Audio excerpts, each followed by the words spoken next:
Ooh, it's bright up in here, dog.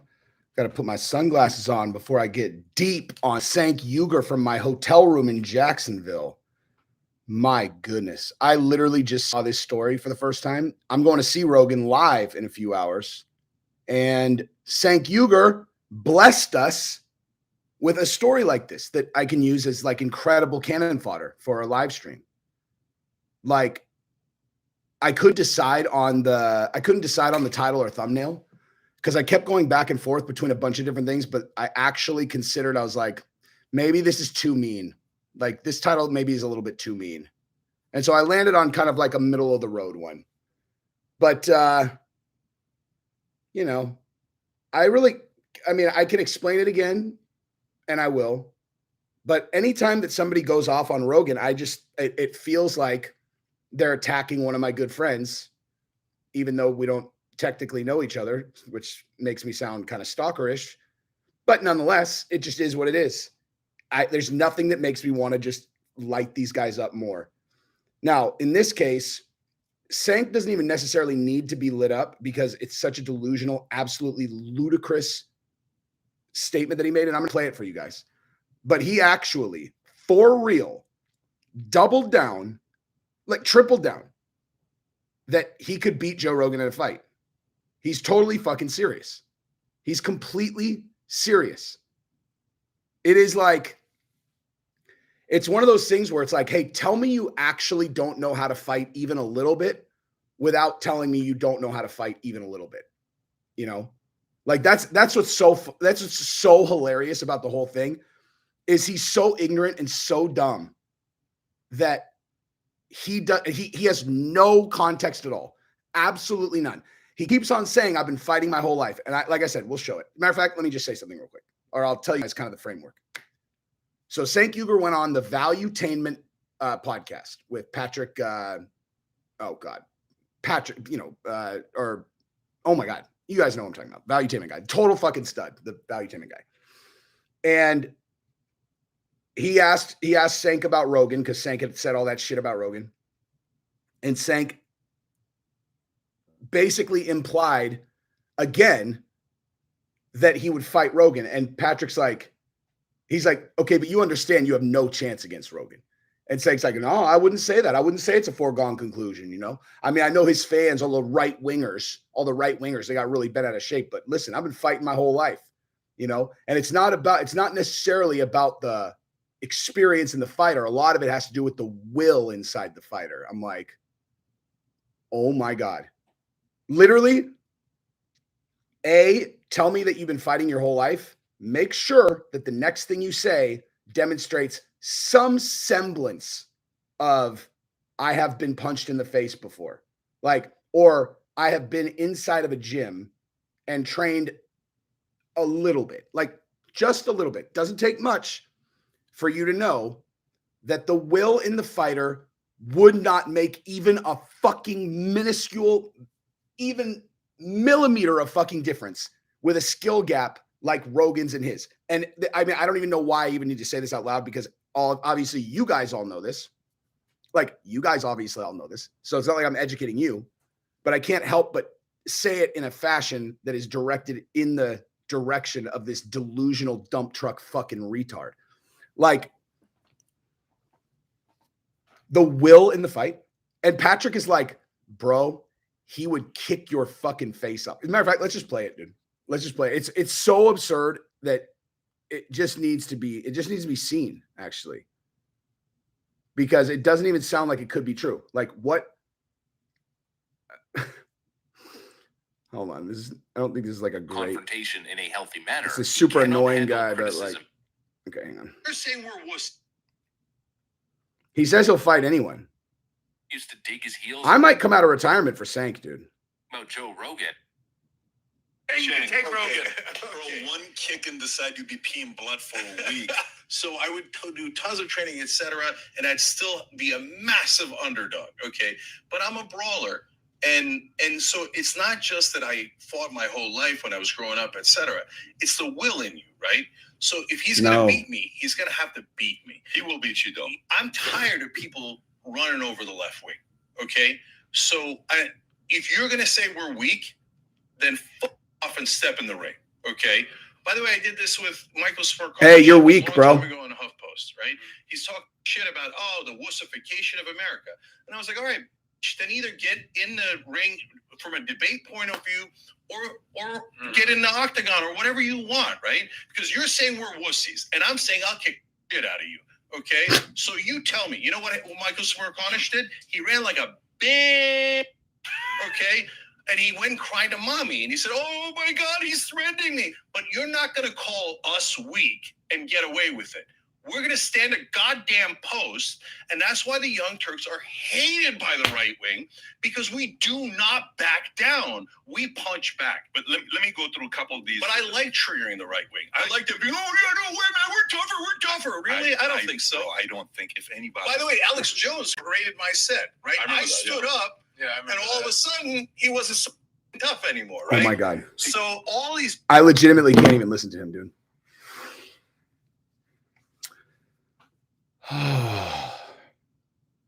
So if you watch my channel consistently, would you categorize me as a relatively combative person, personality wise? Obviously, it's very hard for me to let people talk shit. How often do you hear me say things like, I'd kick you in the face, or I'd fold your fucking leg in half, dude. Like what, like anything like that. Cause I never say that. I fucking never say that shit. And I'm not saying that I could or couldn't or anything like that. I'm saying you don't say that because it's an absolutely fucking idiotic thing to say for a multitude of reasons. Okay.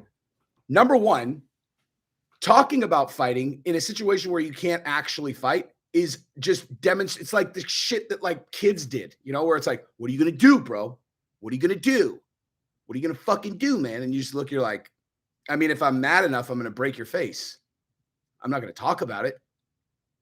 I mean, what are you doing? Like, you think that we can't tell you don't actually want to fight when you just like say shit like, give me a fucking break. But more so than that, in 2022, dude, you have no fucking idea who you're talking to. You know, I'll kick, like me, if I came on here, I'm like, yeah, dude, I'll kick your fucking head off. Like, there's like all kinds of like fucking jujitsu black belts and guys that, I mean, fucking a million guys that kick the living shit out of me. So you know how fucking stupid I would sound? I'm like, yeah, dude, I'll fold your fucking leg in half. Just assuming I'm talking to like a civilian. And then it's someone like, yeah, no, you wouldn't. And then you're trapped, right? Then you're trapped. You're like, yeah, I would. They're like, no, you wouldn't. Fuck you, man. I'm going to kick your face. No, you're not. I live like 8 states over. Now you look like Will Smith, dude. That's like a Will Smith thing to do. I'm going to fuck you up, man. I'm going to fuck you up because you're a right. I'm going to fuck you up because you say the left are wussies. Like, again, what demonstrates weakness better than a total spaz, violent overreaction? Okay. Like that though. Not like, you know, I mean, if you're Joe Schilling and there's a non-threat and you're kind of Joe Schilling, you're kind of like, you're kind of gangster anyway, and you beat the fuck out of the guy. I don't mean like that's weak. That's just like, that's kind of just mean. Like, and fucking reckless, to be honest. Like, I don't mean that in any kind of disrespect. I'm not trying to fucking fight Joe Schilling in any capacity. But like, you know, I wouldn't have considered that like a great decision. But simultaneously, I also wouldn't say it's a sign of weakness. I'd say it's just fucking mean and crazy. But like when you do it like Cenk, or you do it like Will Smith, where you're anxious, you know, it's like, nah, man, they're calling us weak. So step in the cage, bro. Step in the cage. Dude, you sound like a pussy. And anybody who actually knows what they're looking at sniffs you out instantly. Okay? An actual gangster doesn't let their fucking blood pressure get high enough to where they start, you know, their shoulder. Fuck you, man. Fuck you. It's ridiculous. Like, he's a fucking complete joke. I haven't even started talking about fucking Rogan. Like, okay. And again, I feel stupid even saying this because I know every single one of you guys, without even a single exception, knows everything I'm about to say, which is just that you could actually, you know what? I would actually bet my life on this. You could blindfold Joe Rogan. You could blindfold him, and he would win in a fight 10 out of 10 times against him. Like literally, like I think Joe could fight him blindfolded and he would have absolutely no chance, because that fat, sloppy fuck would be making so much noise with his feet that Joe would figure out where he was. And let's say hypothetically that he was, light enough on his feet that Joe couldn't target him with good strikes. He would be able to hear him close enough to where he could dive at him as soon as he's got a hold of his ankle or he's got a hold of fucking anything. He's going to take him down. He could obviously submit him or strangle him to death 1,000 different ways without being able to see. Why would he need to be able to see to beat fucking Cenk Uygur? Like, legitimately, I actually would bet, if it was Rogan versus Cenk Uygur and Rogan's blindfolded, I swear to God, I would bet $50,000 on Rogan. Legit, $50,000. I can't afford to lose 50 grand. I mean, at the very least, that would be a devastating financial loss at least. And I would bet it on Rogan. That's how fucking positive I am that Rogan would fucking annihilate him. It wouldn't even be close. He says he's going to train and get in shape. Every single thing he says screams, I don't know anything about fighting. Like, I have no context whatsoever. I've been fighting my whole life. What exactly do you mean by that, Cenk? Like, seriously, what exactly do you mean by that? Well, when I was in college, these guys talked shit and, I was forced to grab him by the shirt and kind of throw him against the wall. And then I hit a guy. Bro, do you know how many fucking stories I have like that? You think that puts me in a category where I'm going to be like, hey, dude, when I was in college, some guy did blah, blah, blah, and I picked him up and threw him through a window. Thus, I could probably compete with Michael Bisping in a fucking cage fight. Like, what the fuck are you talking about, dude? You're talking like those two things have absolutely nothing to do with each other. You're talking about a guy who's literally like a champion Taekwondo fighter 1,000,000 years ago and has kept his skills tight.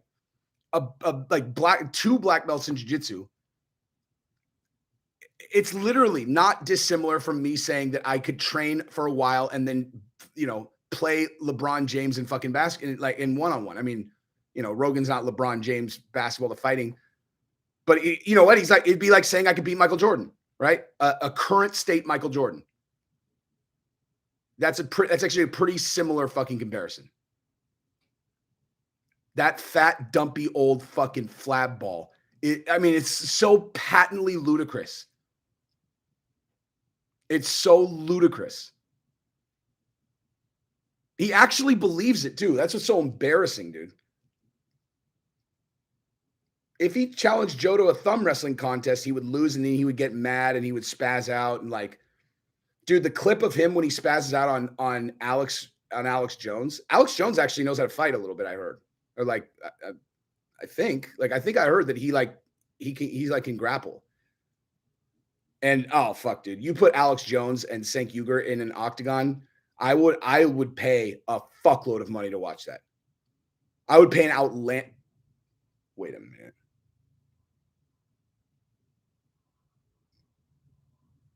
Don't you fucking dare think that I would not try to put that fight together and it be my pay-per-view debut as a fight promoter. I need to put that in my calendar actually, because I will absolutely remember this. Because Alex Jones is crazy enough to do it. We could offer them enough money to make it certainly worthwhile. And fucking everyone would buy that, dude. All right. Monday reminder. Alex Jones versus Cenk. I'll go sign those motherfuckers next week. Dude, literally every person in the like that thing might do that, like no joke, that thing might do 1 million pay-per-views just because like you would have this whole entire audience that's not even the fight, like everyone who's a fight fan would buy it just for the like, and then you have this whole internet crew that has never bought a fight before that would buy that shit. And both of them are such fucking spazzes. Obviously, Alex Jones is 100 times cooler than Cenk Uygur. But they're both complete lunatics. Like they would both be gassed out. Like they could train for fucking 12 straight weeks as if they were training for the Olympics, and both of them would be gassed inside 2 minutes, 100%. Like 1,000%. And those guys, dude, I'm telling you, those guys, this is why I should be the fucking CEO of bare knuckle boxing, dude. I'm telling you. I come up with fucking gems all day. You guys want to know what I suggested? to Markel that they do with Will Smith. Because, like, you know, Will Smith with CAA. I told him, because he has this, like, Will Smith has this coffee project that he's launching. And I was like, dude, you should have him rename the coffee Slap Happy and have him give Chris Rock 5% of the company and then have them co-promote it. Like, the coffee is Slap Happy. He gives him 5%. That's his apology. And then they co-promote. And first of all, it would solve his PR problem with it. The fucking coffee would become $1 billion company overnight. Like, capitalize on the bad press. You could turn this shit into $1 billion business inside of fucking 6 months.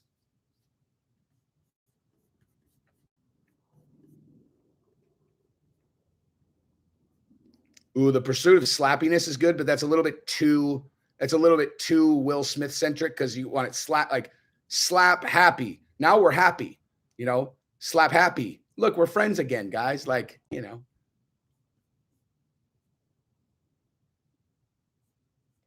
It's not even that I know the business. I just know what people will do. I was just talking about that with this girl last night that we were like, you know, because we were in Miami, and anyway, it's a long story, but like, I was talking about how, like, because I was talking about crypto and fucking NFTs, and she was talking through all these mechanics of how, like, staking coins and these incentives and all this stuff. And I was like, listen, let me just level set here. The reason you're telling me this is because you think that I sound like a brilliant strategist, because I just gave you a brilliant strategy. But just to be clear, that strategy was directly tied to being able to predict how human beings will behave. The shit you're talking about, I actually think I might have a learning disability there. Like, I can't fucking keep track of it. Like, just shit that I listen to like certain people, and I'm like, this is so easy for them that I literally might have some kind of like learning impediment when it comes to that kind of thing. Like, it's just, I can't keep track of that stuff. Or like, fucking goddamn, like organizing shit. I'm good at making money. I suck balls at managing it for taxes. I'm not good at that stuff. I fucking hate it. But when it comes to like, oh, is this going to sell? I fucking got that all day.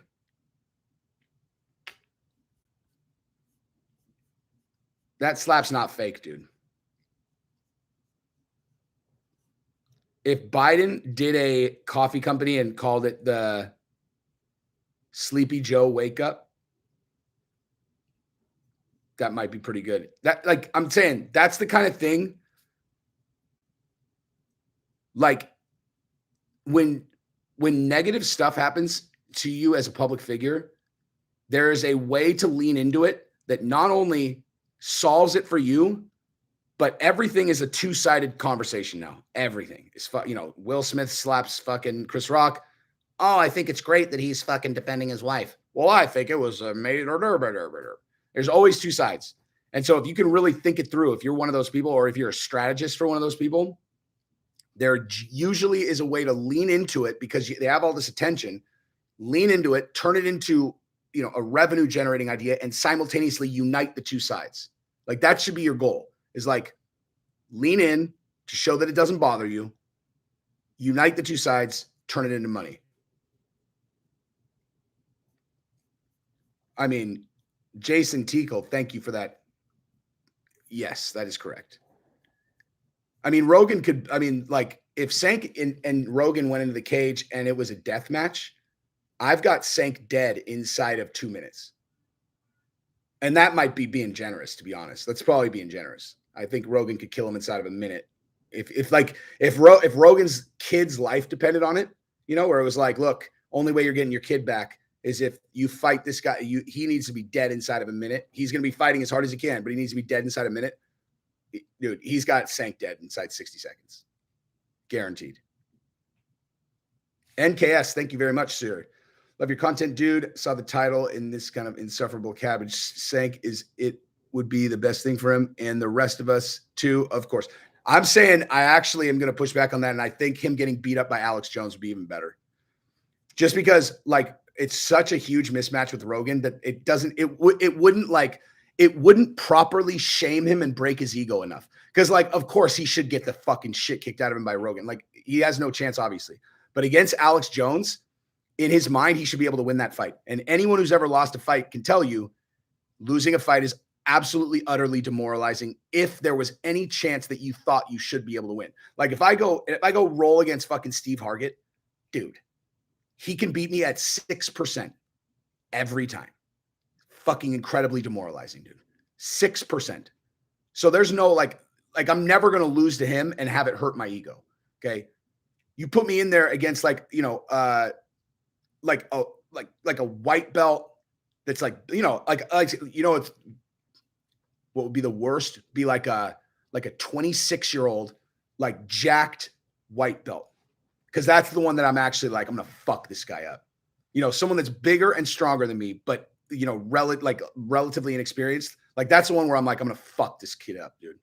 And then if that kid beats me, that shit hurts. And I'm just talking like, I'm just training. Much less if you actually are in a sanctioned bout with everybody watching and like, everyone's watching and you've got your fucking identity tied to it, which Cenk for sure would do if he was fighting Alex Jones. And then if Alex Jones beat the shit out of him, it would fucking break him. It would be the best thing ever. It would be fucking amazing. I have a lot of shit going on now, but my stretch goal is to fucking promote an Alex Jones versus Cenk Uygur pay-per-view fight. And that shit sells. That fucker sells. We'd make a fortune, dude. Dana just said Colby's next for Hamzat. I mean, Hamzat should probably fight Gilbert Burns first, dude. If he really said that, that seems nuts. No, that slap was not fake. OVDK. You can't fake that level of awkwardness,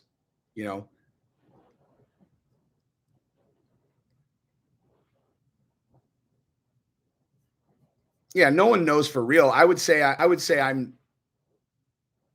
don't know. I mean, honestly, if it turned out that it was fake, it's not like I would fucking flip the table over and be like that shocked. But if someone made me put like how sure are you? And I was going on, I'd be like, okay, so he definitely hit him, and primarily based on a couple things. Number one, if it was staged, there's no way that Will Smith would have laughed at the joke.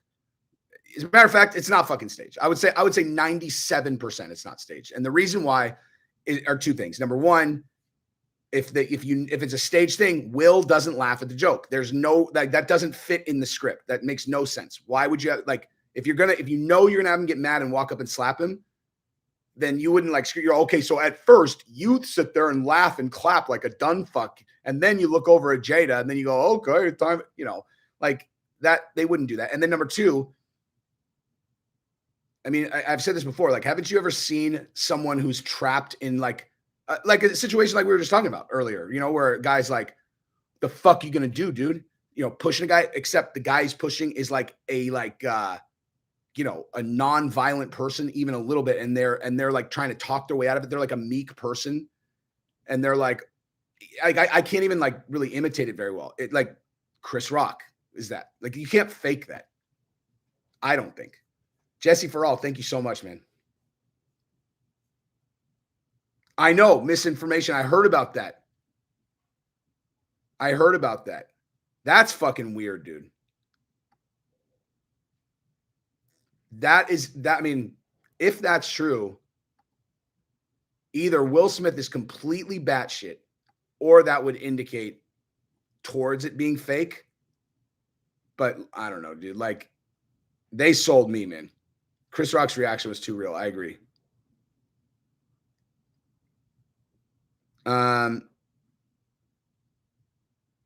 Pay-per-view fight, then post-fight press conference debate. Oh my God. Can you imagine the build-up? He's like, Alex Jones is going to be like, I've been training my whole life for this moment. I'm going to take this left winger. I'm going to smash him into the ground. This guy is not walking out of that cage. They're going to need to take him out with 2 stretchers because you're a fat boy. You're a fat boy, Cenk. And Cenk will literally turn red through his olive skin. He'll start yelling back, and then it'll descend into politics. He'll call him a conspiracy theorist. He'll call him a fucking Hillary Clinton dick suck, and it'll just go bananas, dude. I'm telling you, it'll be bigger than Logan Paul versus KSI.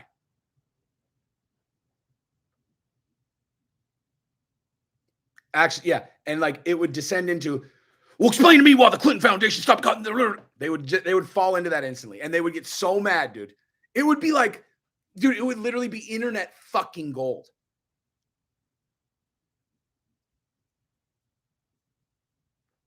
You guys, it's not staged. Like Will Smith's career is falling apart. Like his career is completely falling apart. It's not staged.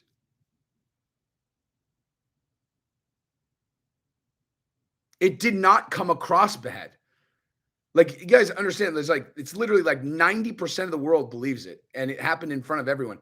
The thing they're all, oh, Pfizer sponsored it and they have an alopecia drug, bro. You're not gonna be able to find anything that's mainstream that Pfizer didn't sponsor. Nothing.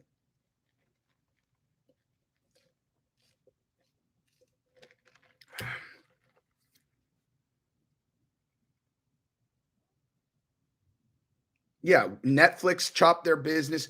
Fucking and dude, I'm telling you, I talked to, like, Markel is an agent at CAA. Will Smith's agent is at CAA. I talked to Markel about what they're doing, like what their strategy is with him. Like it's not fake, man.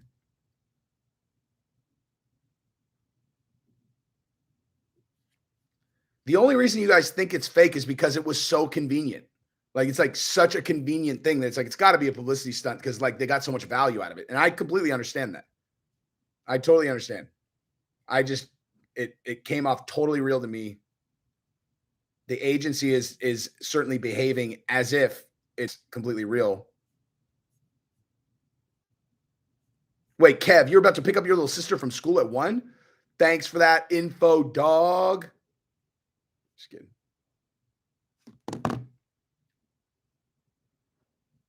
You tell me, what watch am I rocking? You tell me.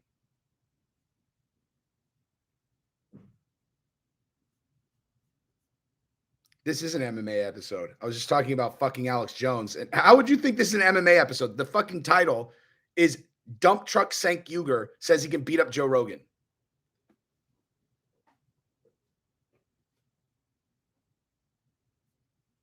Eddie Bravo probably thinks that it was like a hologram of Will Smith and like a blow-up doll of Chris Rock.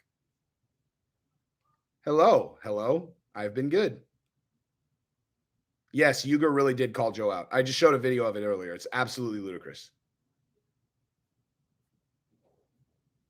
Chael versus Tito is what that conference would be like? No way, dude. Chael is emotionally under control, and Tito can kind of keep it under control. What you're looking at over there are two, like when a wire gets loose and it's like sparking and it goes wild. You're looking at two 300-pound like human beings that are just sparking fucking waving wires, like, and what's hilarious about people like that is they're so predictable. You can always predict what they're going to do. You can always, because they always do the same thing. Like if someone gets really genuinely angry, they stop. It's very hard for people to like control like their impulses. And so a person who gets really mad, they'll do the same things all the time. That's how I know what they would do. Like they would, like, I know exactly what that fucking press conference would be like. Dustin, thank you very much, sir.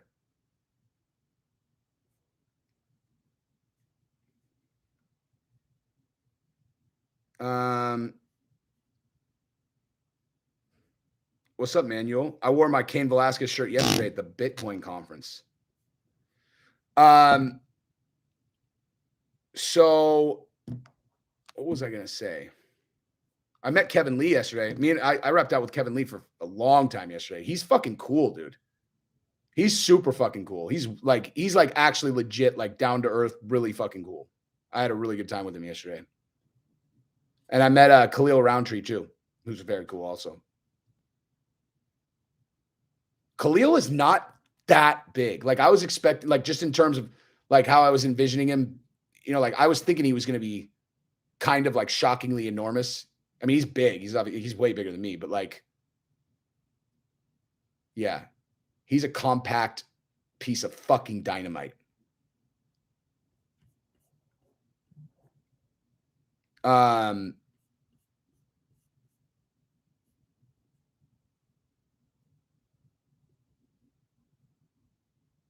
So many reasons I think the sports are rigged. What fight am I most excited for tomorrow? Oh, dude, Burns and Hamzat for 100% sure. I'm so excited for that. NCast, thank you, Yvette. Thank you, sir.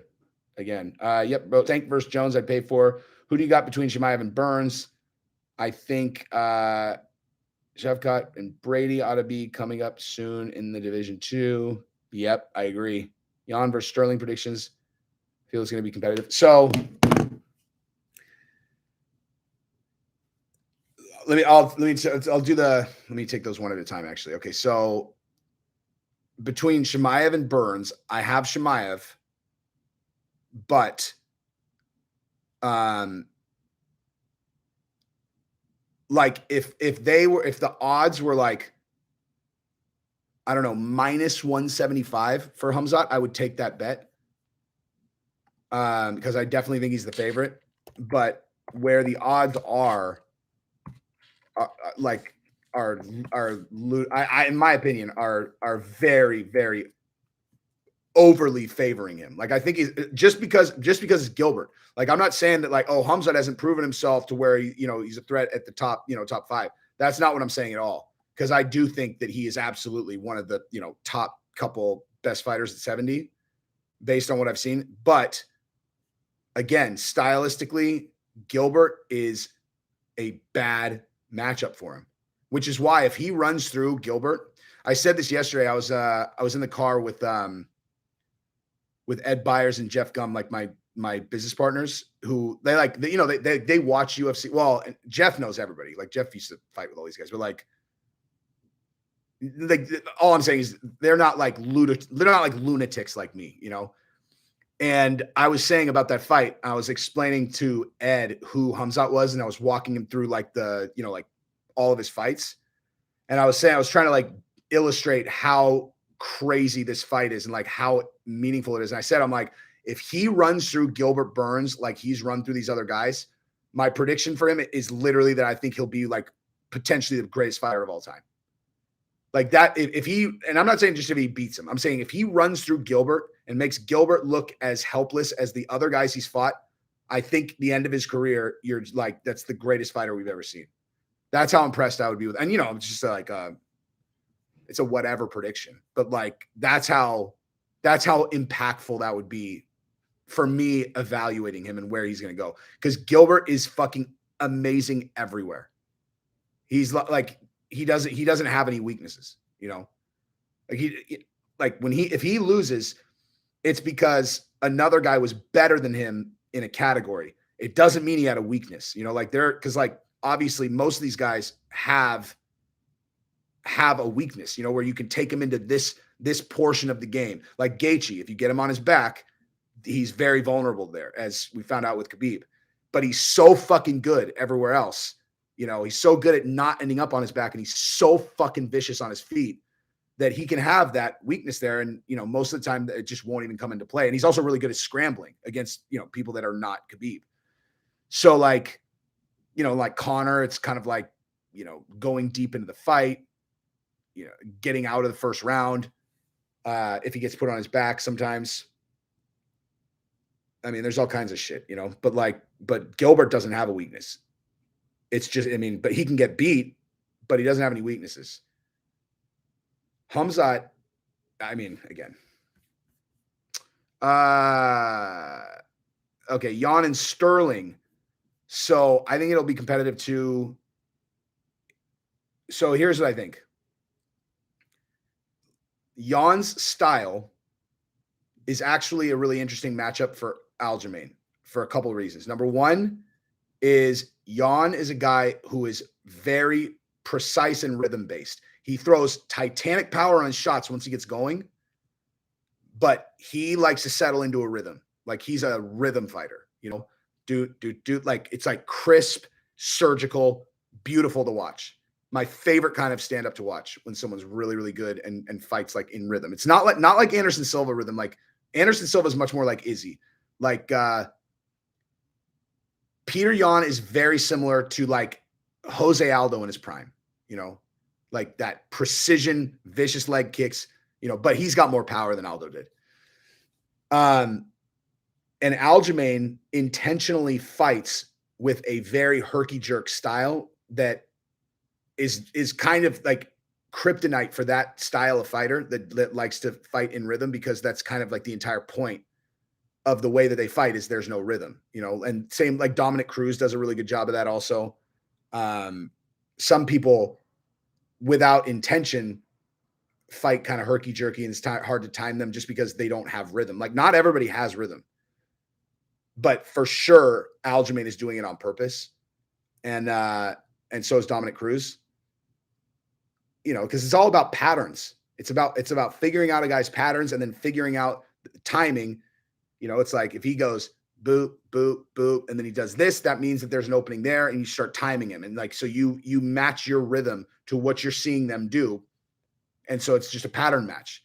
And these herky jerk fuckers, that doesn't exist. So you have to it just changes the way that these guys fight. And so Aljamain is actually a tough matchup on the feet when he's fresh. And you saw that in the first fight. However, the other thing that you have to consider is that Peter Yan, very for sure, without ever having heard him say it, but I can always tell when guys are doing this, he holds back for the first 2 rounds. Him and Holloway both do this. Well, Holloway always did it.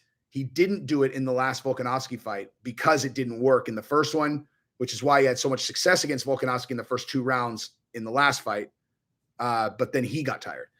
But so what Yan does is he saves his quick twitch. So I never put this part of it together until last night. I was hanging out with this dude who's I don't even know what you would categorize him. He's like not just strength and conditioning. He's like a total body health guy for like the best athletes in the world. He was there with Ed Byers. So Ed Byers, Congressional Medal of Honor recipient. This is one of his really good friends who actually was a professional fighter in cage rage in the UK a long time ago. And then now he's like the core, not just, like I said, it's like total body for I don't even know if I'm allowed to say who they are, but the most fucking elite athletes in the world. There's no one more elite than the guys that he works with. And he was saying that he was talking about quick twitch and how it works when you're actually fighting. It's like stuff I've experienced, but never really understood how it worked scientifically. And it's about, anyway, mitochondria, all this shit. But the reason why there are these guys that look so explosive early in fights, and then later in the fight, that explosion goes away is because they've used up, their quick twitch fibers for that period of time. And then they burn out, And so I was thinking about Yan when he was talking about this. So I'm like, dude, that actually, not only is it because Yan holds back for 2 rounds, and then about middle, kind of beginning to middle of the 3rd round is when he turns it on, and then he starts going full throttle, and you'll see he starts throwing much bigger power shots. Watch that tomorrow night when he fights. Watch how hard he's throwing strikes in the first round, and then watch how hard he's throwing strikes at the end of the 3rd round. It's completely different. He throttles shit in the 3rd. And I always watched it and just assumed it was he can save his energy. He knows he's going to have energy for 5, and then he'll wait because he can match them at the least at 60%.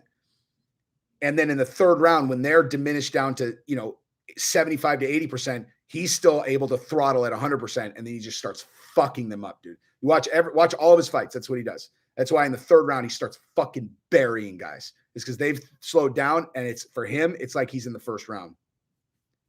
But so with Aljamain, in the first fight, Aljamain had a lot of success in the first couple of rounds because Yan is trying to do his thing. He's going 60% or whatever, he's holding back. And Aljamain has an intentional no rhythm style. So he was having a lot of success against Yan. And then Aljamain slowed down and Yan turned it on. And that's when he was, it looked like he was probably going to finish him if the knee didn't happen. But now Aljamain knows that. So it'll be interesting to see how he reacts. And people also are sleeping on fucking Aljo's ground game, dude. I know Yan has been exceptional at staying off the ground and getting up or whatever.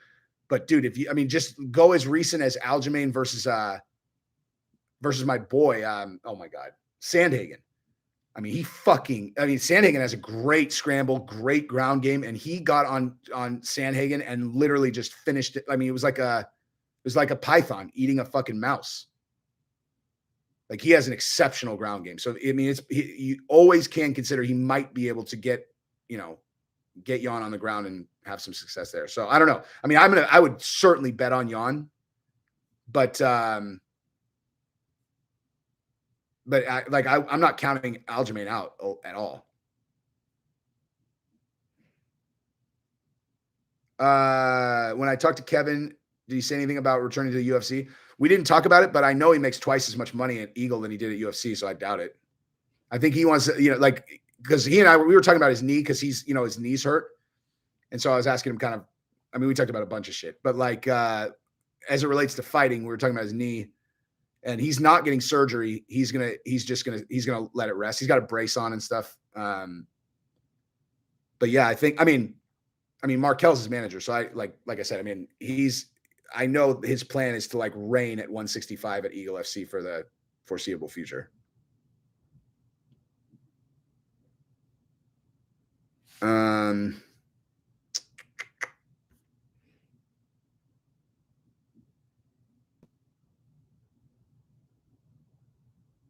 10th Planet Striking. I give you a hard time, but love the content. Keep it up. Thank you, sir. 10th Planet Striking. Is that really is it a 10th Planet gym that you do the striking at?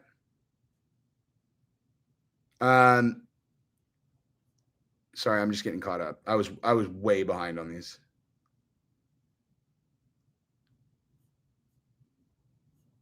Dustin Love, I believe you, dude. Do you know Caesar, Dustin? Into Thin Air. What's up, dude?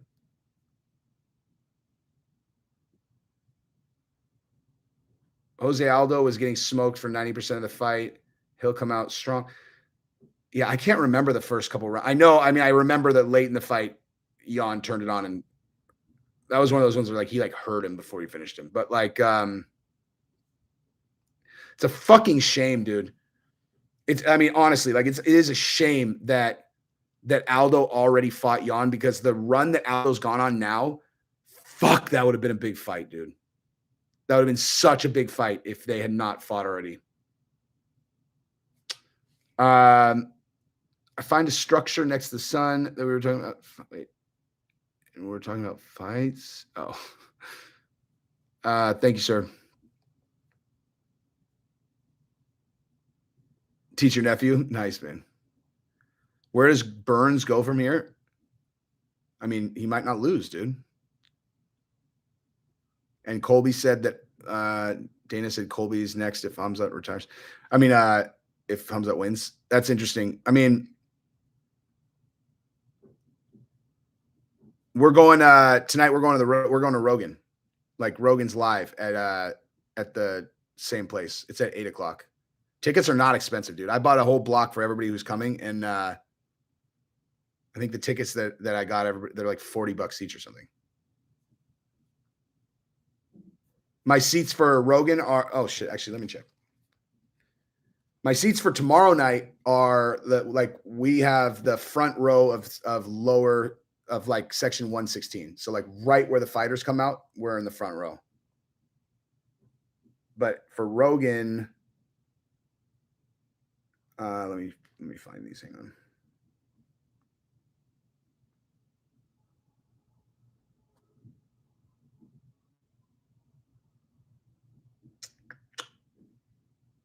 Okay, so for Rogan, we're in section 107.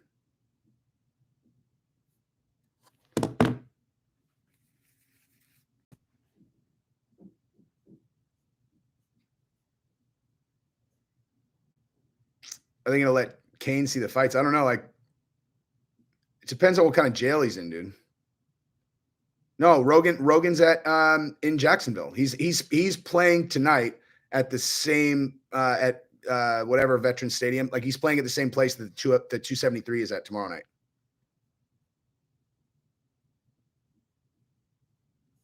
No, I probably won't. I don't know. I don't think I'm going to get a block of seats for the UK event just because the travel is so expensive for us to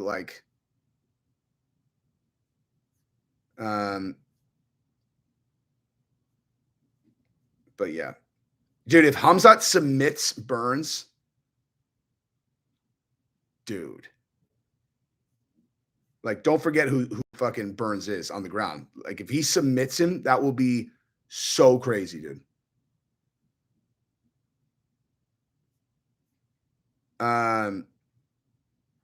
Jesse got an LV bag. Oh yeah, look at that. That's my toiletries bag. Like, it's all, damn, that's just baller, bro. What do you got? It's all, oh my ibuprofen and things, you know.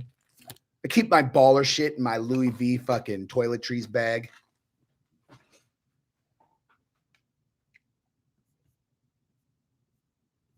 Burns wasn't trying to submit Wonder Boy. Burns needed to just get a win there.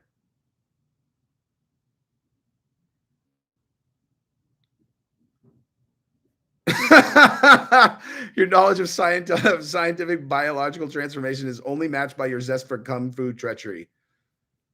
I like it, dude.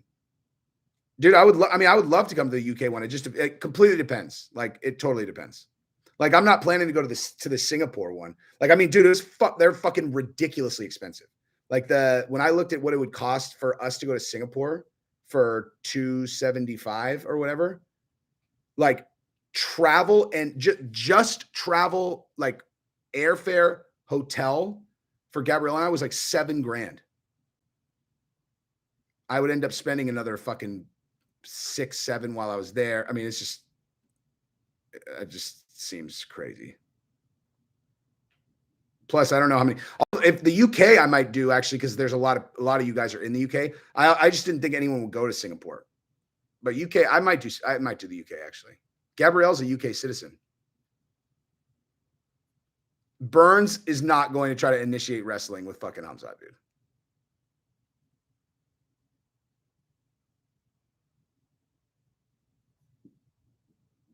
Michael Gibbons, correct. I said straight up. Oh wait, hang on. I'm sorry. Drooby. Like, so I heard. Yeah, I mentioned Khabib is going to do ADCC.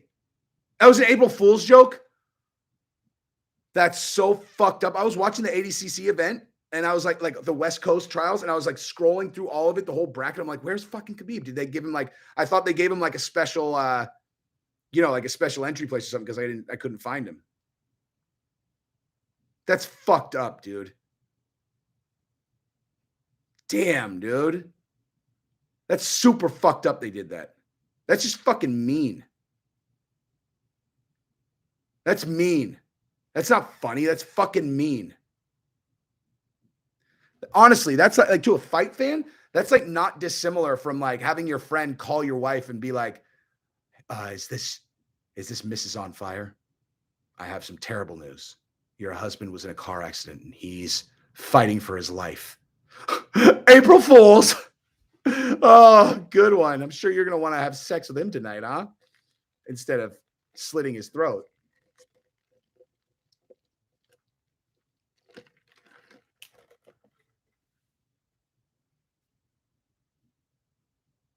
Cenk Uygur wants to legalize bestiality. Of course he does. So people are allowed to have sex with him.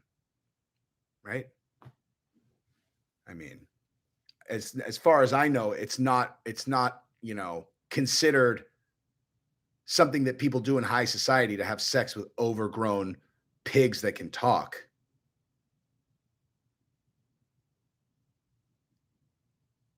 Daniel De La Noche. It depends, because I'm having a feeling that we're going to probably go like pretty hard tonight. And I'm coming off of, last time I looked at the clock last night before I fell asleep was 4:15 a.m. The night before that, we partied super hard. So I don't know. We're going to meet because we're going to go tonight, do whatever. And then but we're just going to meet,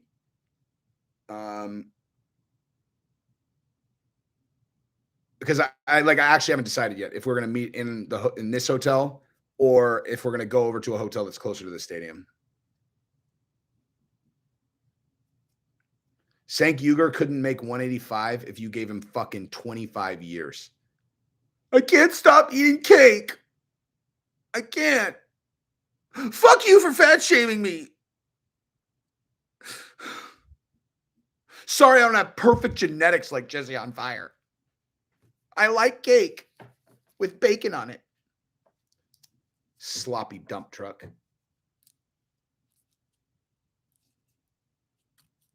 F-Boy, I inspired you to start your own channel. Awesome, man. So I've said this a million times, and I'll say it again. The keys to success are a couple things. Number one, get a good setup. Like, get a decent camera. You don't need to get, you don't, like, I've learned now, you don't need like a whole like professional camcorder. Like I have, they're like these 4K, like regular cameras you can get for like $600 that are totally legit. You need a microphone to where your sound sounds pretty good. And then you need to be shameless clickbaiting titles. Russell Brand was talking about that today. He's Russell Brand's hiring someone for his channel to do like thumbnails and like titles and stuff. And he was like, if you want to work with us, send over your resume. And, you know, and he's like, the skills they're looking for is someone who's expert at thumbnails and clickbait titles. And he said that like people are always like, why? Like they break his balls about his. And he's like, yeah, I mean, there's this thing. It's like that's the whole game of YouTube. It's like getting people to watch your shit. Like if it's the thing that affects whether people watch your shit more than any other thing. People are, oh, it's clickbait title. You're all like someone the other day, they're all, dude, this guy's a 7th degree coral belt in clickbait. And I don't know if he meant it like as a negative or positive, but I took that. I'm like, you may as well be saying I'm a fucking 7th degree coral belt at YouTube. Like it's literally like of you know, your shit has to be quality. So once they click on it, they're like, okay, I kind of like this shit. But that is a skill that is critical. Be original and be authentic, correct? And think of like ways that you can frame your title to create curiosity. Like that's all it is. Like it's not like you don't need to just say exactly what it's about. Think of a way that you can frame it where you're telling them what it's about, but you're creating curiosity. Like what, you know what I mean? Just anyway, you'll do good, Ben. Good luck. If you get to 2,000 subs, I will come on your channel twice. John Levi, if UFC has an event in Scandinavia, will I come? No, I don't know, dude. I mean, I might like poll. In all honesty, what I could do is, I don't know, Scandinavia. Has there ever been a UFC in Scandinavia?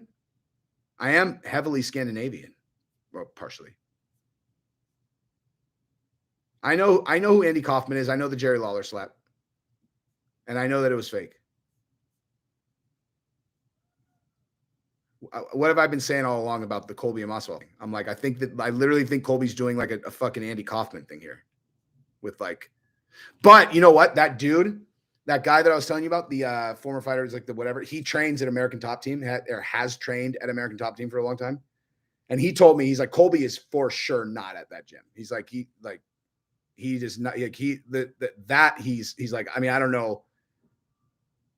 You know, I explained to him what my theory was about this recent thing about the arrest, you know, the PR and all that stuff. And he's like, I'm like, look, just to be clear, everyone in the world thinks I'm completely fucking crazy. And he's like, no, he's like, that makes a lot of sense. You know, that it could be, not that it is, but he's like, I can tell you for sure that Colby does not train at American Top Team. I mean, and I didn't think that he did or anything.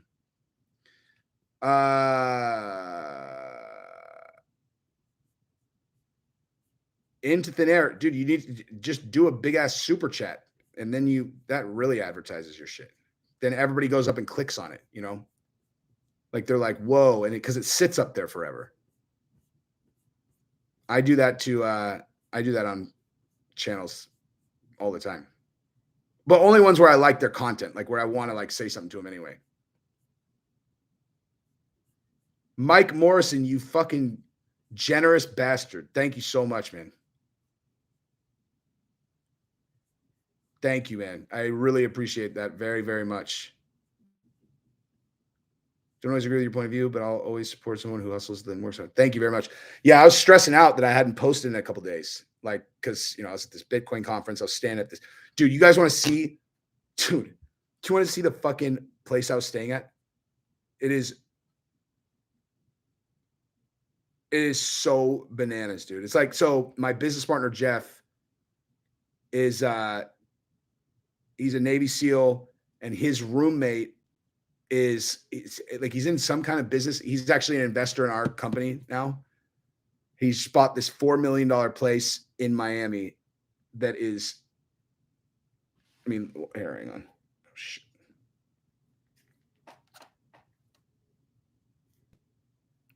This is his fucking patio, dude.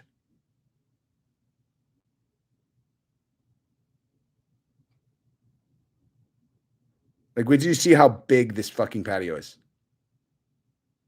It's the penthouse on like the 40th floor.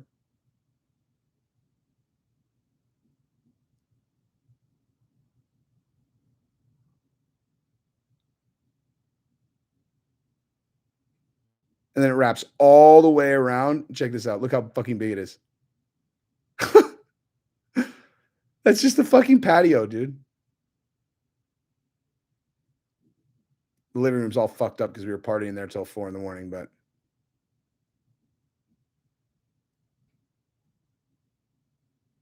this is what $4 million buys you in Miami.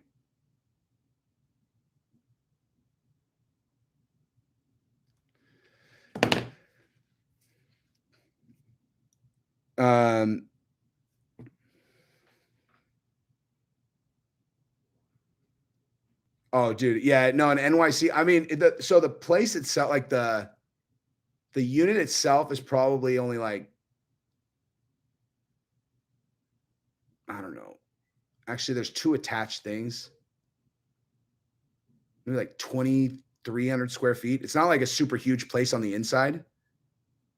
But it's like crazy nice. Like it's completely fucking decked out, you know?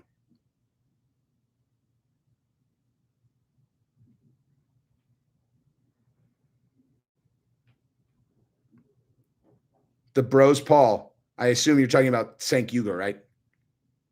People who've never fought or even trained with a moderate level fighter should never speak. Well, no. Well, they should never speak because they'll give it away that they've never fucking trained. Like, that's what I was saying when I first started this live stream. It's like, if you want to tell me that you don't know anything about fighting, then tell me that you have a chance against Joe Rogan because you have a lot of will and you're going to train for a while and you've been fighting your whole life. It's like, you may as well literally just say, like, I have never trained even a little bit. I have absolutely no fucking idea what I'm talking about. And I got in one fight in college and the guy, I punched him when he wasn't looking.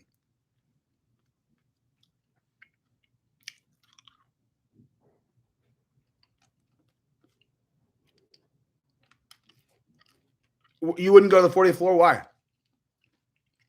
Too high? It is kind of scary, dude.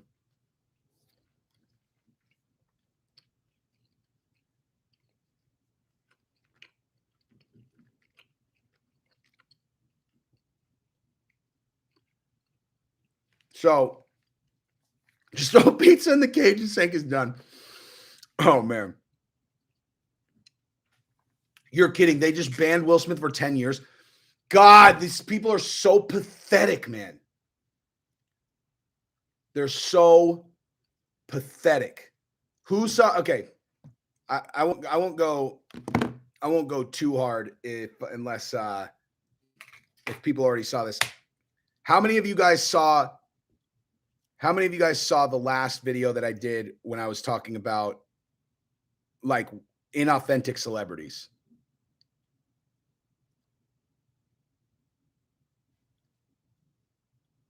Did you guys see that or no? Because I won't like repeat that video if I did, but like the bottom line is this, man. It's like the only thing that is a certainty all of the time is that Hollywood celebrities will do whatever the most pathetic shit is. Like, Hollywood is foolproof for that. It's like, okay, so the night that it happens, you got 50-50 basically. Like, people are like, it's his right to defend his lady. And then some people are like, dude, he's a lunatic. Okay. Everyone who's cool, like literally, and I actually, I mean, okay, I'll say this. There were a few people that are cool who were like, dude, you talk about a guy's girl, you fucking fuck that, you know?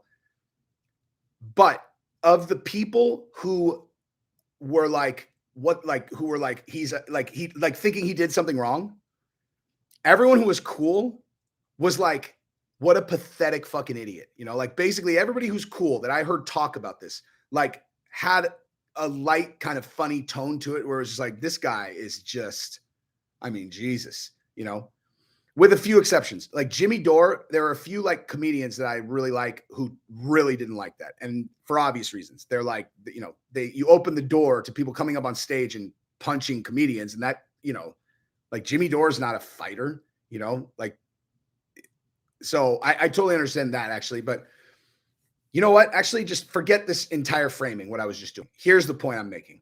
Okay. Like all of a sudden, just Hollywood decides that what he did was a really big deal. And it's like, now there's no conversation anymore. Like, I feel like at the beginning, there was like a lot of conversation about it. And now it's just like, not just did he did something wrong, but they're like, we're going to ban him from Netflix. We're canceling Bad Boys 2. And you know what? What else? What else can we do? What else can we do? They're all fuck Jada, dude. Except this time, do it like where she doesn't even like it. Let's get fucking draconian on this guy. All right. And they're all, well, we can't do that. That's a felony. They're all, well, you know what we could do? Let's ban him from the Oscars for 10 years. And they're all, yeah, 10-year ban. You're like, oh my God, shut the fuck up, dude. Like, I obviously thought it was the fucking stupidest shit ever, but I'm like, he humiliated himself. He's a moron. Ban him for 10 years? What the fuck are you talking about, dude? He had like a momentary spaz out. Although, you know what? I am actually not a good contributor on this because violence is not a big deal to me. So like, you know what? I can have enough self-awareness to know that among Hollywood people who have never been punched in the face, really, or at least the majority of them, I don't even know how you interpret a person hitting a person. So I don't know what the fuck I'm talking about. All I know is Hollywood, they're all disingenuous, fucking inauthentic weirdos. Jesse, all the hype on Hamzat. Literally everyone expert says he's going to smash is crazy. Gilbert experience and JJ means 0. Gilbert and 4. I mean, like I've been saying, I think it's a way closer fight than they're giving credit for. But I got to pick Hamzat just because I don't know, man. He's got that look to it. Like you've never seen any weaknesses from him either, you know? Like Gilbert can't, and here's the big X factor. Gilbert can be knocked out. Like Gilbert can be knocked out and Hamzat can knock anyone out if he catches him. And so like, I think people aren't even really considering that like Hamzat striking could be like a huge threat. Sorry, I just saw a headline come in that says that one of the fights has been canceled. Let's see which one.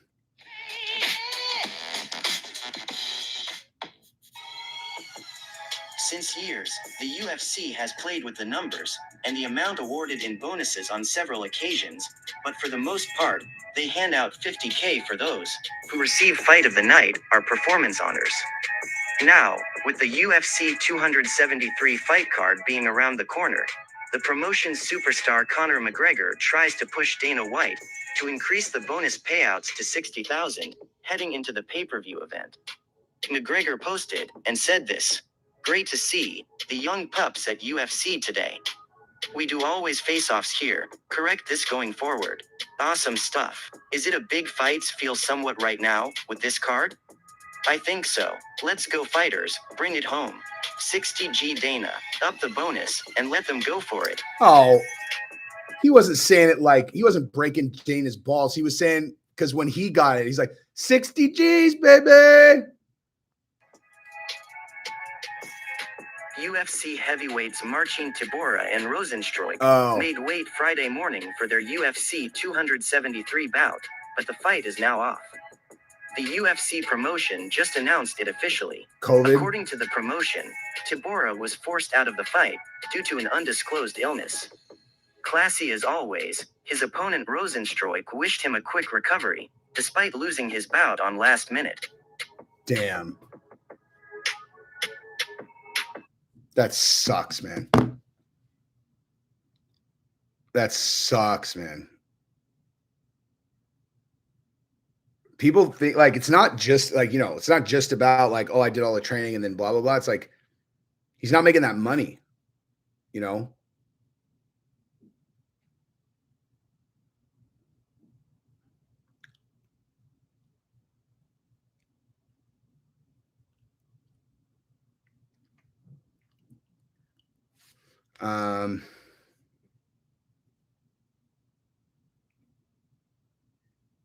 Yeah, I mean, I think Sean Strickland's the one who said that, right? He said that how's that made him tap or something. Straight shooter. Thank you very much. T.I. heckled, then wait, what? T.I. heckled, then got up on stage. Got up on stage and took a comedian's mic the other day because he didn't like her ragging on him. Oh, T.I.? Really? He's always been a little bit high strung. He's always been a little high strung. He's like, remember when Ashton Kutcher did Punk'd and he did fucking T.I. and he did a thing like he pretended that they were getting raided by the fucking feds and he found a bullet in one of the bags and he was like, whose is this? Like that was the joke, was like, whose is this? And T.I.'s out on fucking parole and T.I. is tripping, dude. He thinks he's going back to jail. And then so once they told him it was a punk, he was like, he's like, you think that, like, he's not even moderately amused. And I wouldn't be either. That's fucked up, dude.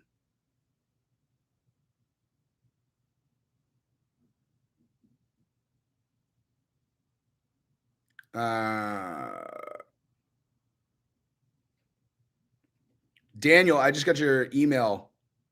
So we're going to Rogan tonight. If you want to snap, like you and your girl snap up a ticket, let me email me and I'll tell you where we're going to meet before. I mean, I just said what section we're in. I don't know. You can look and see if we're in section 107 in row M. There's like 13 of us. Dude, tonight I've got a hard ass crew, dude. I got a bunch of hard ass military dudes going with us tonight. So it'll be a good time. It's gonna be a really good time. T.I. didn't snitch on people in Atlanta.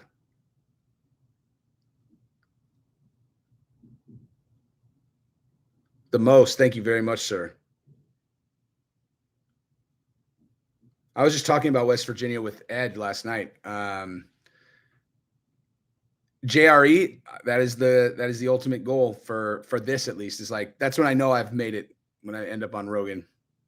But we were talking about West Virginia and like buying property there. I saw a property there that was like fully functional app. Like it's like if the shit hits the fan, this is the house you want. It was like, had a fish pond that was self-sustaining. It had like this whole fucking greenhouse thing that you can grow vegetables. It's like 17 or 18 acres. Fucking badass. Oh, you guys are poker dealers? Nice. Man, I used to play a lot of fucking poker, man.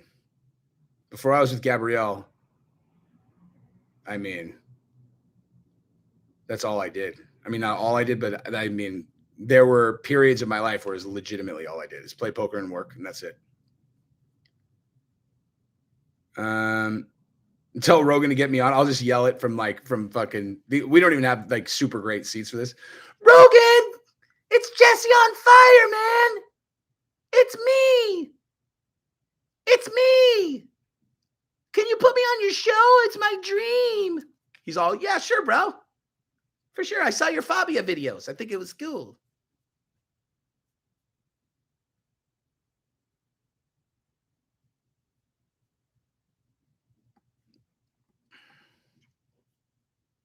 Dustin, it doesn't sound like you on this chat, dude. I'll take the turmeric, yo.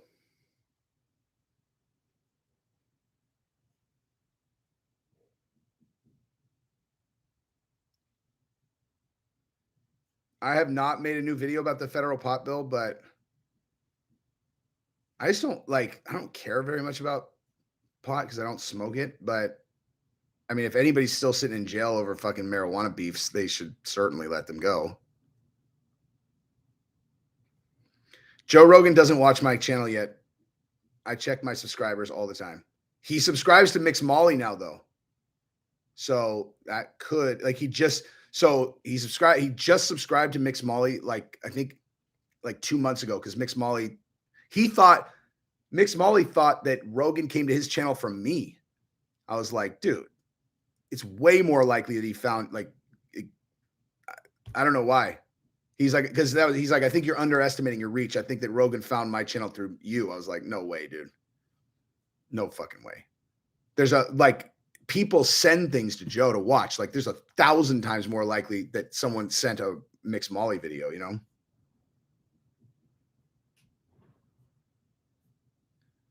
Oh, the take on the Cenk Uygur thing. Here, let's watch it again.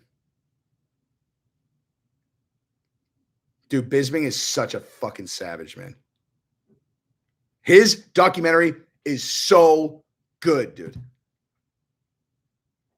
I'm serious. Like, Joe Rogan doesn't have time to watch YouTube. That's absurd, man. He watches a lot of YouTube. I don't think he watches my YouTube, but he watches a lot of fucking YouTube. No, I'm saying Rogan is subscribed to Mix Molly. Like it's like he's a subscriber of Mix Molly's now. We need to put Joe Rogan on. Yeah, I kind of like, dude, I like this guy's content. I was thinking about giving him a platform. You guys heard of him, Joe Rogan? I don't know. He has some interesting takes on the virus.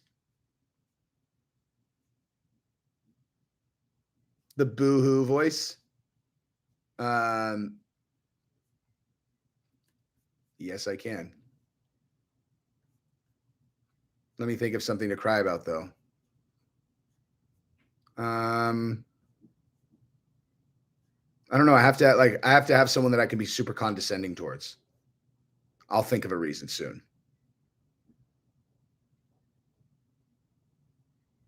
See, I would love to do it about Cenk, but that's not how Cenk that's not how Cenk does, dude.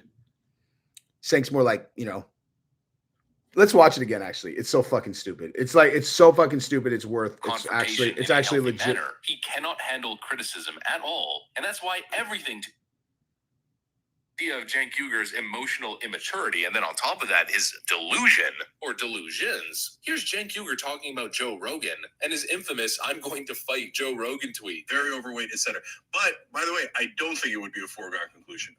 Oh, you think you can take Stop. Joe? Okay. No. Are you saying you can take Rogan? Okay. Throw one kick and decide you'd be peeing blood for a week.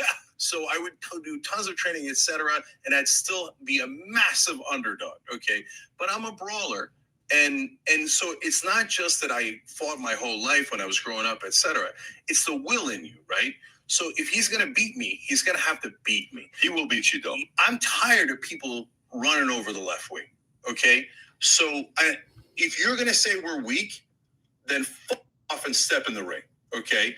By the way, I did this with Michael Smirkonish a long time ago on HuffPost, right? Mm-hmm. He's talking shit about, the wussification of America. And I was like, all right, then either get in the ring from a debate point of view or get in the octagon or whatever you want, right? Because you're saying we're wussies. Look at Patrick's face. Get out of you, okay? So you tell me, you know what Michael Smirkonish did? He ran like a bitch, okay? And he went and cried to mommy. And he said, oh, my God, he's threatening me. But you're not going to call us weak and get away with it.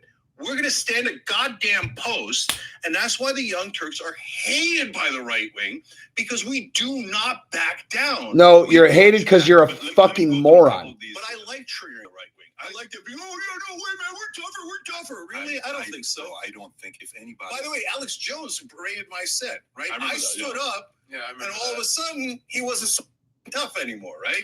So all these fake. Okay, you didn't actually fight him, you fucking weirdo.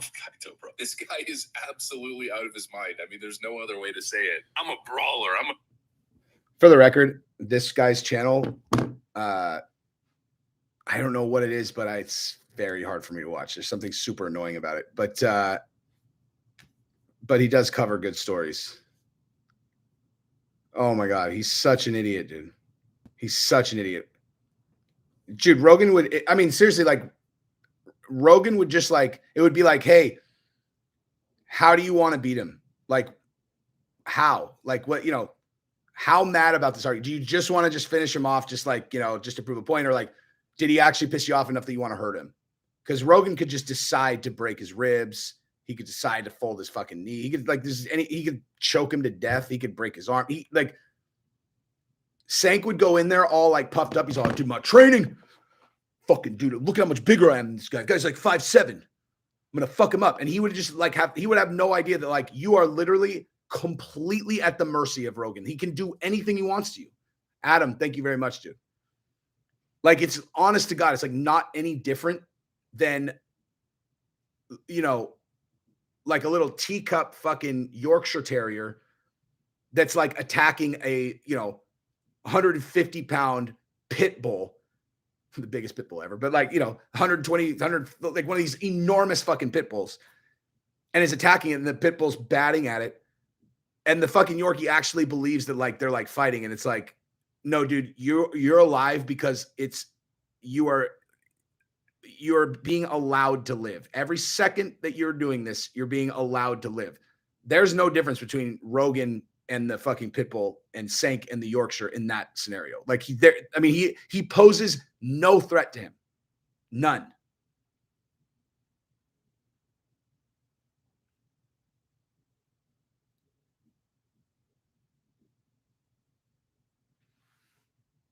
But like, and then also, and like on the ground, like think about it on the ground. If like Rogan, like an actual legit black belt is fighting against a fucking white belt in a real live fight. Because like I was talking to Anthony about this when we were talking about when he was on the podcast. And actually, I don't think I ever posted that part of our conversation. But like, I don't know, it's like any other part of fighting. Like, I am not good at jiu-jitsu, but I know enough things to be able to say like accurate things. Like, as an example, a black belt, especially a good black belt who's rolling or is fighting someone who's not good, will just straight up not do a dozen submissions, because in their mind they're like, someone who is good would never give that to me, so they just skip over it. They're like, they can submit you fucking 50 different ways, like that they just don't do, because they're like, okay, well, this guy's a retard white belt, he would never give me that if he was good, so they just don't take it, you know. But like, if Rogan is actually fighting to win, he would submit him instantly, fucking instantly.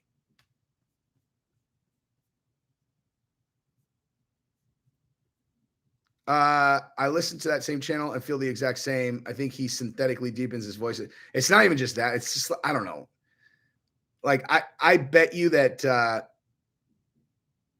don't know, people probably think they know my opinions on everything, and they don't. But there's obviously, I hate all this. I fucking cannot stand any woke bullshit. I can't stand the Young Turks. So there are a few things that like, where I'm like, you know, find myself aligned with this dude. But it's just one of those channels where like, I already know everything you think about everything. So I'm bored. Like, I'm bored. There's no nuance to anything. It's just like, oh my God, the liberals are blah, blah, blah. Like, these liberals are so pathetic that the liberal, it's like, God, dude. And I'm not even saying that they're not. It's just boring content. Just made your MMA debut. Let you know what you think. Okay, hang on. I'll look it up right now. Actually, let's all look it up, dog. Is it on YouTube? Congrats, man.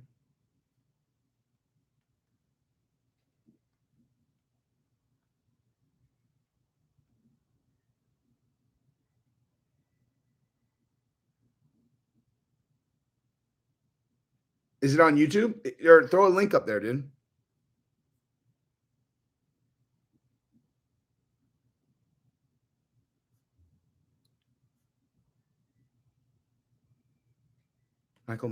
Dude, where the fuck is it? I just looked that up.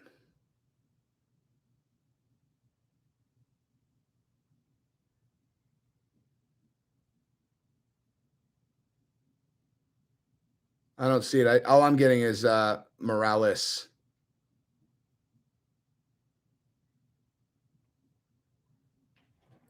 I don't know. Post a link.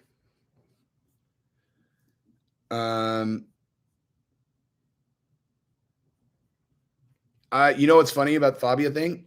I actually got an alert the other day that was like, it was like, hey, the School of Self-Awareness posted Cenk would be gassed before making it to the octagon. That's probably totally accurate. Can you imagine him walking out? Oh my God. Oh my God, dude. He would walk out in something like a way too baggy shirt because he'd be self-conscious about taking off his shirt. And so he'd be like, he'd have his hood on and he'd be like,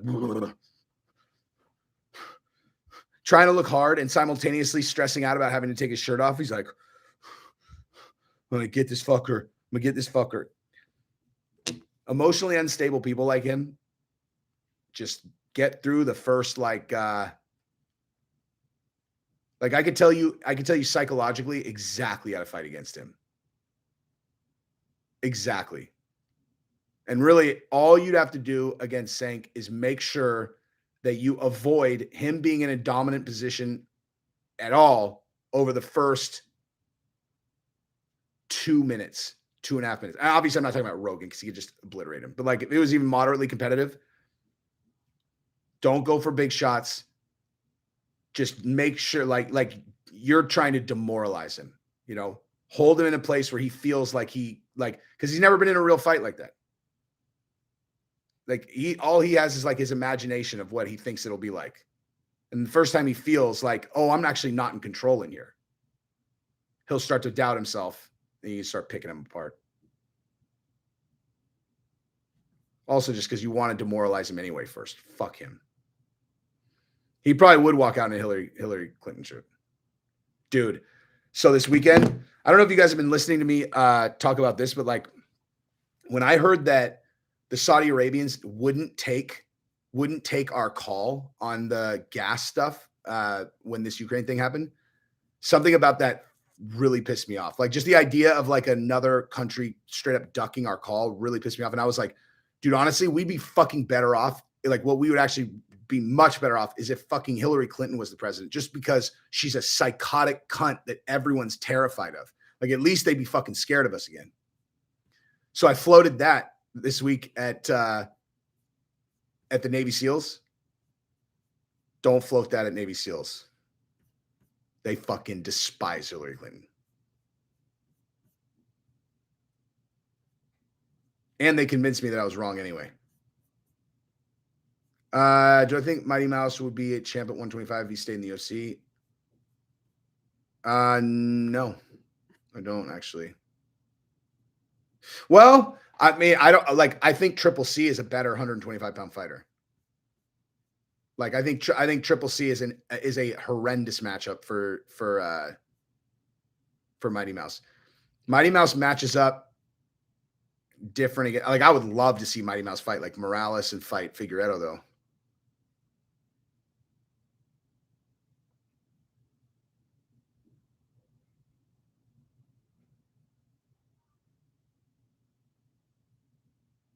You have to have a cool name to be in the Navy.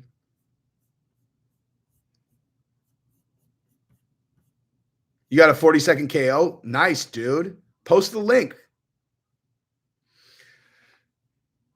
Did I tell you guys about the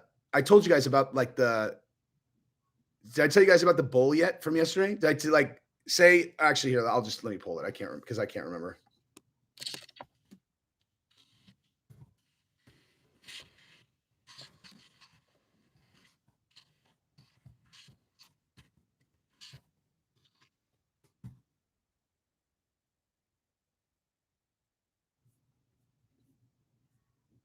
Here. Give me that poll. So I can't remember.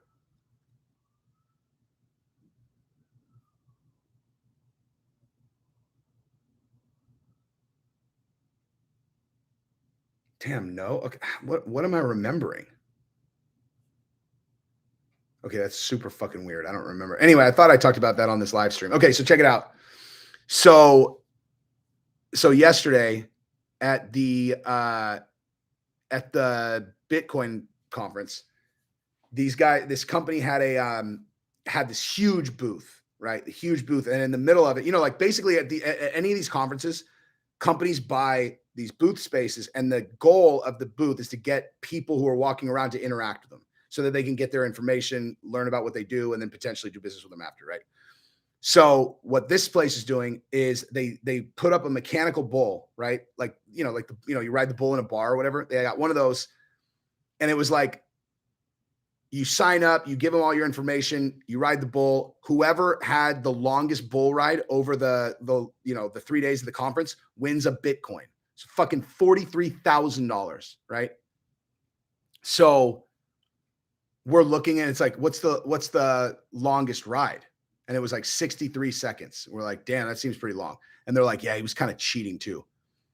I'm with Jeff Gum, who's a 37-year-old like retired SEAL, Ed Byers, who's 42 SEAL. And I'm like, dude, Jeff, I'm like, we're at a Bitcoin conference. It's a bunch of fucking nerds and geeks. You're a Navy SEAL, dude. Like, give it a run. And he's like, all right. So he goes out there and does it. 2.5 minutes. So he did 250% of the highest fucking ride. And at least as of this moment, like, so the conference, like, no one's even fucking close. So assuming that there's not some miracle and somebody, I mean, no one's going to catch it. So he's going to win $43,000 for that fucking bull ride. How fucking crazy is that, dude? $43,000.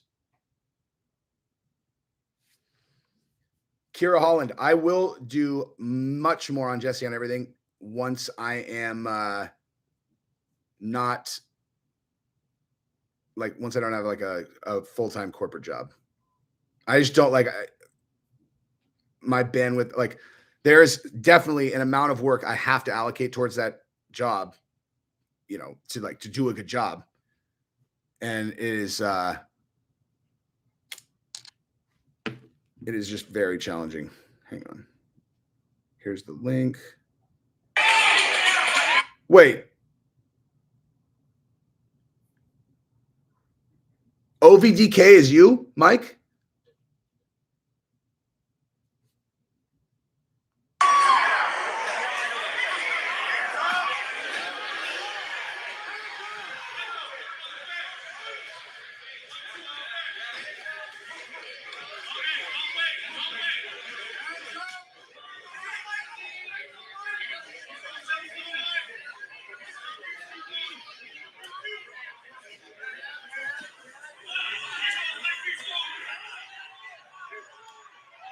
God damn it. Oh, good kick.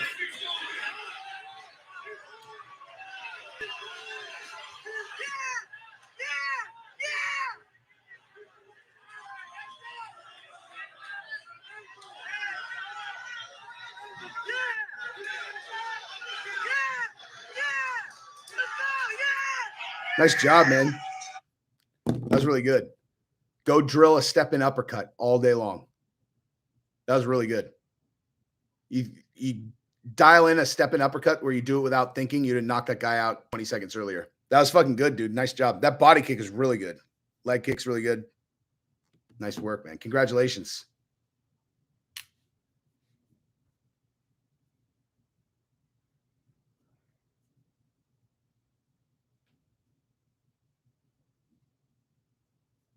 He is the Jesse on fire for the radical left. Yeah.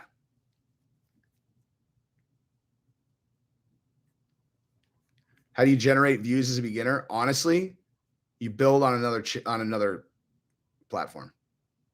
It is incredibly challenging to just go straight to YouTube. Actually, I don't even know if I'm not even sure if you can do it on YouTube unless you advertise, but that costs money. My suggestion would be to go to Chinese hellhole TikTok and build there and then start driving people over.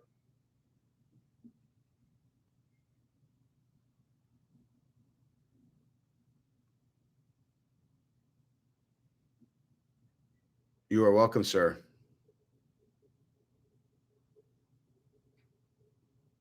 Being entertaining though on YouTube is like that.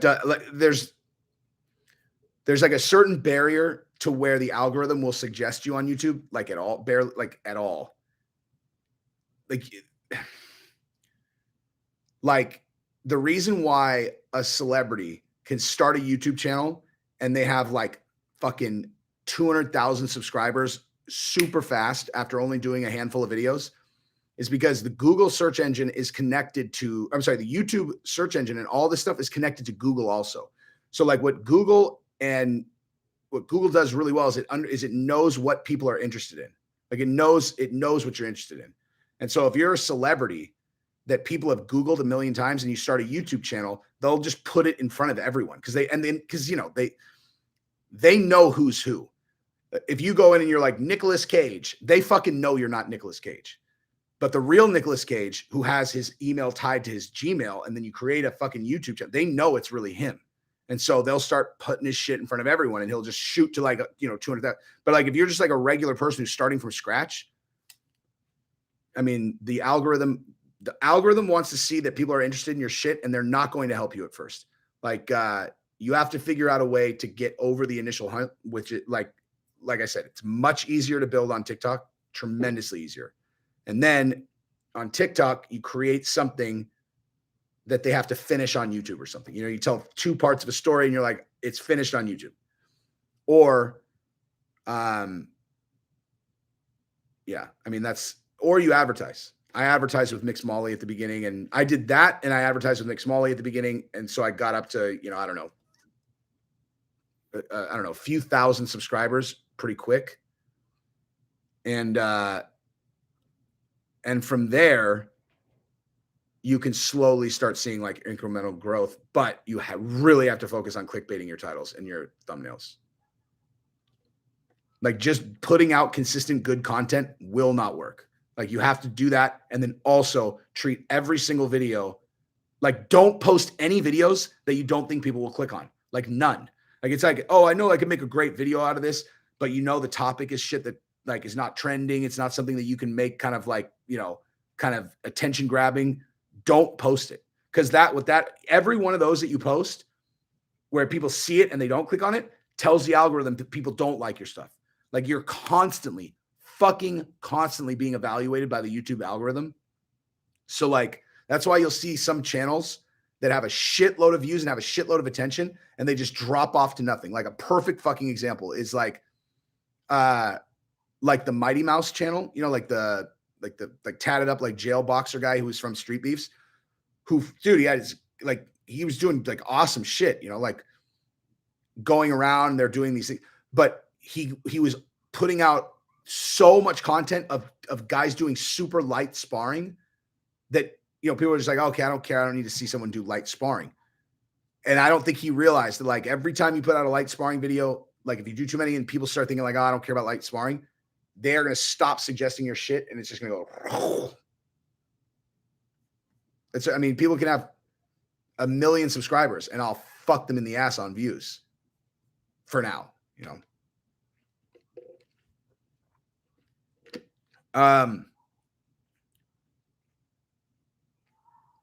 Rogan is at 8. I'm meeting all our peeps at 6. Gabrielle should be landing right around now.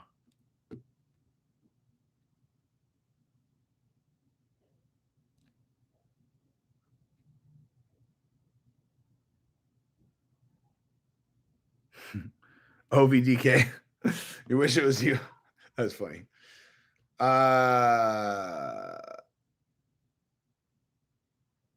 Okay, Gabrielle just landed.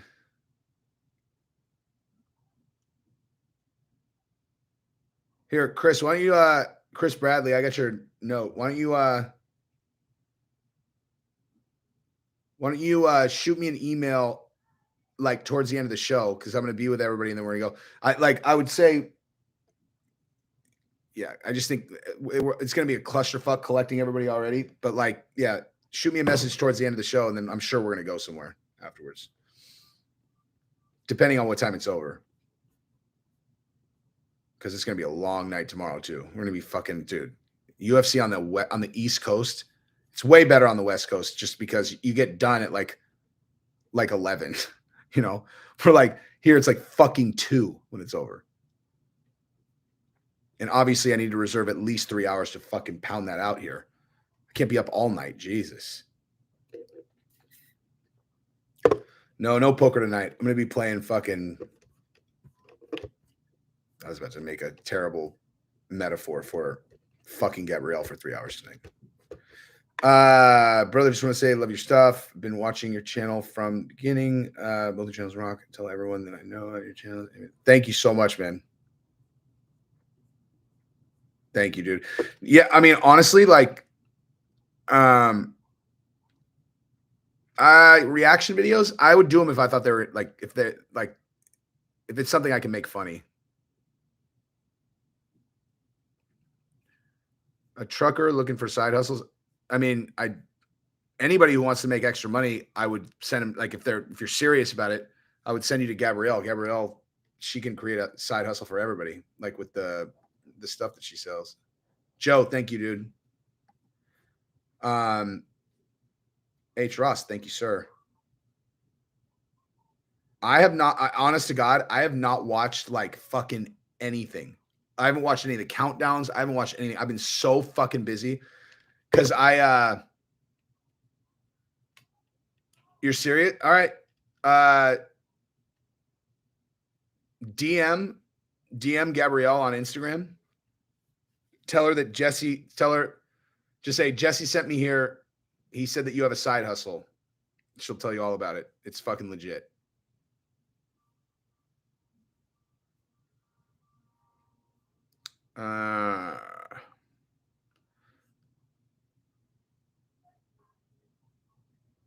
Wait, watch Jan's weigh in. All right, hang on.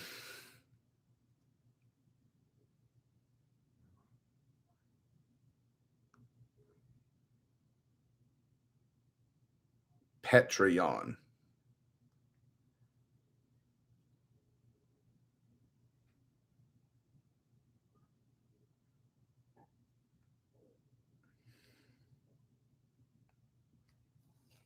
Let's all watch it together.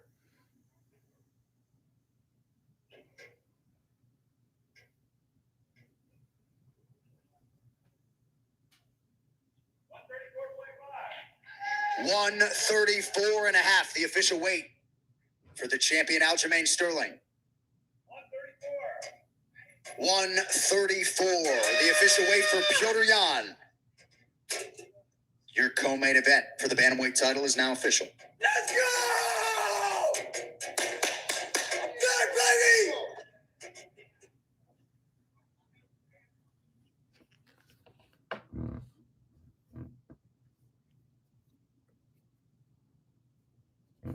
Joe, did I send you a message that I tried to get you to send to him?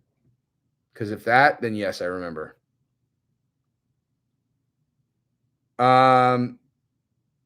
Petr Yan is an absolute savage. Aljamain looks like he's in incredible shape. Let's see this one.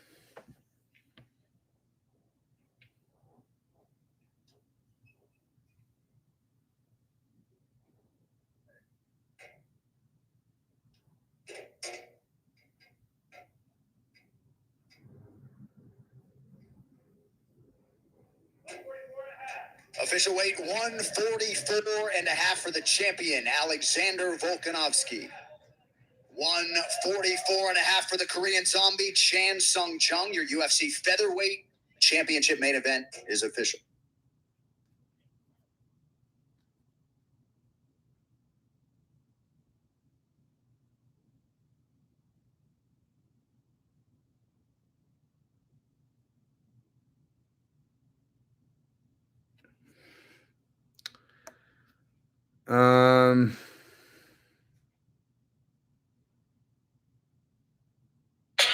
Official weight 170.5 for Mr. Gall. Woo!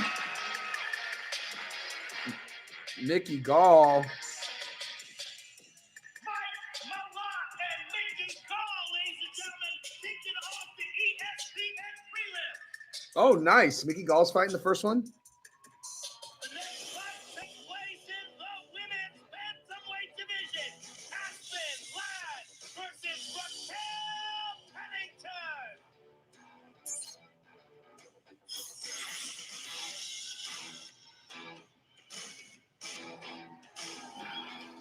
Jackie, you need a side hustle too? DM Gabrielle. Whoa. The Weasel picked Burns. by second round finish? Really?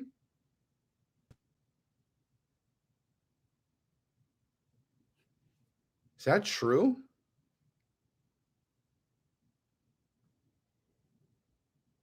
How could he possibly do that?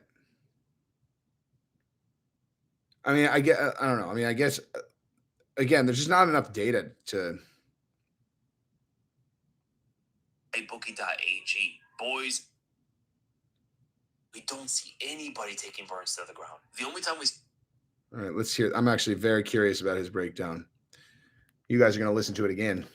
if actually is. Now, Gilbert Burns is known to be somewhat of a glass cannon. He's super dangerous everywhere in the game. His punches are devastating, his kicks are powerful, his jiu-jitsu is insane, his wrestling's decent, but he just cannot take a shot. And not just That's that, not true. He often doesn't even move his head unless he's throwing punches with it. Whereas Hamza Chimaev, At it looks like he has a 155, pretty that good was chin true. off of the punches that we see him get hit by, and he has devastating power. I've been saying for weeks now that I have no idea what to think about this fight. I never knew who to pick out of these two because the fight can absolutely go any which way. And the fact that we still don't know too much about Hamza Chimaev, it is impossible to make a confident prediction here without believing in Hamza's hype and ultimately falling on Gilbert Burns' chin, because that's the main thing going for Hamza Chimaev, in my opinion, at least to what we know of. Hamza has one-shot knockout power, legit scary hand speed, and really good at throwing punches down the center. He has a deceptive jab as well, and we all know that Gilbert Burns does not take his head off the center line unless he's throwing overhands. If Burns is throwing an overhand, that's his head movement.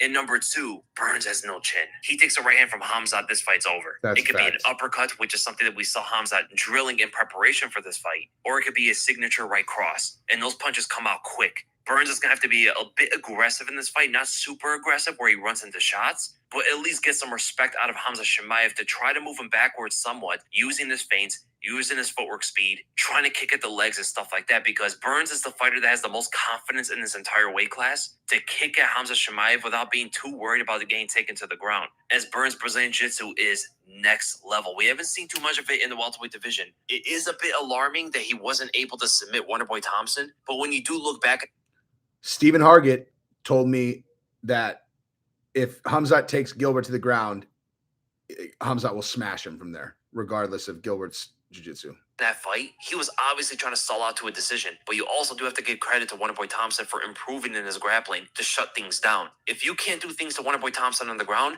it's not a good look going into a fight with Hamza Chimaev, because if Hamza takes Burns down, what's that going to look like? We don't see anybody taking Burns to the ground. The only time we saw him working his guard from his back was when Kamaru Usman dropped him. He was already compromised by then. If Hamza drives to Gilbert Burns, the fight is probably over. It doesn't really matter what Burns can do off his back. But if Hamza single legs him and takes him to the ground, we have no idea how this is going to turn out. And ultimately, we're all just going to be in for a treat. But here's the thing, man. Hamza also generally doesn't move his head too much. He likes to put up a guard. With Franz gloves, is not usually the best move. He tends to like to parry punches, but Gilbert Burns does throw out some feints. He's also very fast for welterweight, and he can have some tricky footwork as well. The other thing is his head kicks are very deceiving. I mean, look at the way he was able to catch Kamaru Usman with a head kick. Usman did not really see it coming at all, and he really masks it well behind leg kicks. I can absolutely see a scenario where Burns fakes a jab, gets Hamza to drop his hand to parry, which Hamza does often. He always likes to parry jabs, and that creates an opening for Burns to land an overhand right and drops Hamza Chimaev. I can definitely see that scenario happening. And another thing is, what if Burns tries to take Hamza to the ground?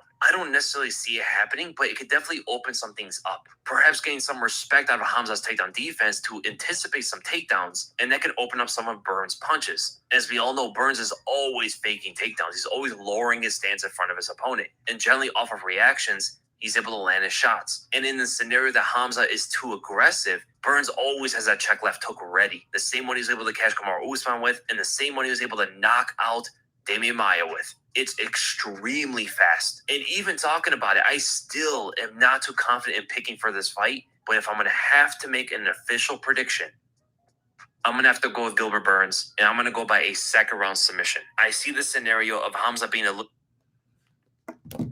All right. Well, now let's see what the odds are if I bet on what he said.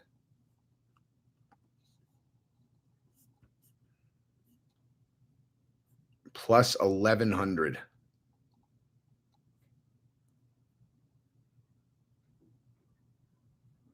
Damn. or Gilbert Burns in the second is plus 2,000. Damn, Chimaev in round 1. Oh my God. Chimaev in round 1 is only plus 135, dude. Jesus, that's fucking bananas, man.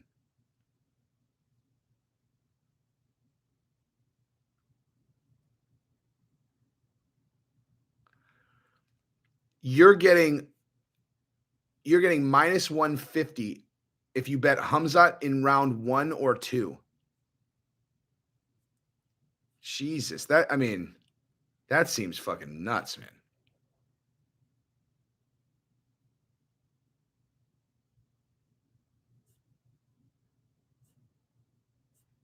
I gotta figure out where I'm gonna bet tomorrow. All right, fellas, I gotta jump. I gotta take a shower. We're meeting everybody in a couple hours. Peace.